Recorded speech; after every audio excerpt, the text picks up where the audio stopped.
Hi, this is Mrs. Ziegler, and I'm going to go over your physical and chemical change and property notes that you are responsible for this part of Unit 2. So, there are properties and changes. Properties are characteristics. So the first one we'll talk about are physical properties. Physical properties are characteristics of matter in which you can observe or measure. Something in which you can see or feel or touch. Anything with your five senses that you can observe or measure is a physical property. Examples of physical properties would be these. So the ones that are underlined, you are responsible to know what they are. So for example, we know what temperature is. We know what density is. It's mass over volume, where conductivity is the ability to conduct heat and electricity. Solubility is the ability to dissolve. Luster is how shiny matter is. It is a characteristic that generally metals have. Malleability is the ability to be hammered into different shapes, and ductile is the ability to be pulled into wire. Again, those are characteristics that generally metals have. Physical changes. So when we have a change is an action word. When you have a physical change, that means it changes something about matter, but it does not change the identity or the makeup of matter.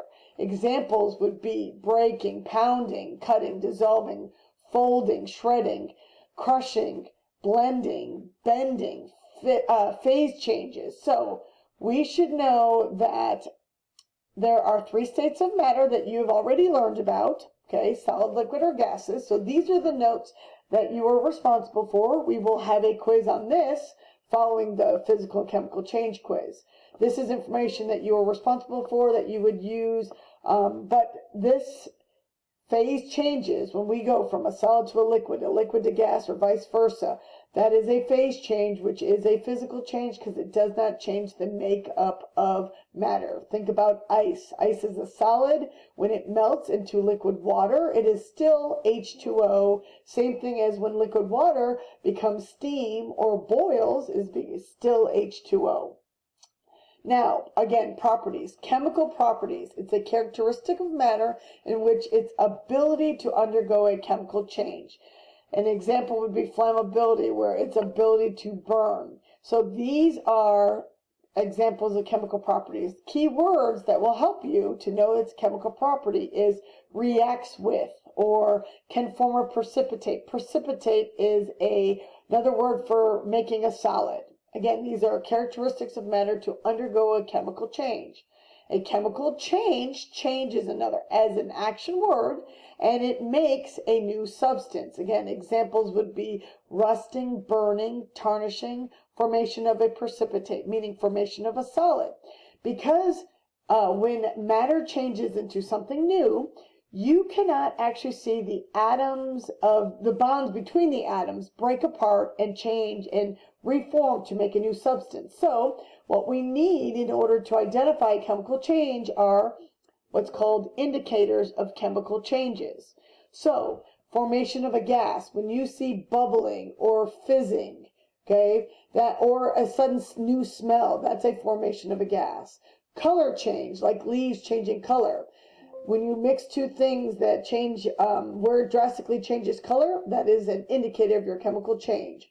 Change of energy, meaning transfer of energy, meaning if I mix two things and it suddenly gets hot or suddenly gets cold, or there's a sudden sound or a light or heat, okay, that's transfer of energy or change of energy. And then the last indicator is your formation of a precipitate, which is a solid. The last thing that we have to know, which in your matter notes you should have gotten this information, is what the law of conservation of mass states. That matter cannot be created nor destroyed, meaning whatever you start with, you need to end with. This is very important, especially when we get into chemical changes. So now, the differences between chemical and physical changes. The main difference is that the substance does not change when it's a physical change, meaning its appearance may change, the way that it looks, but the makeup of that matter is not different.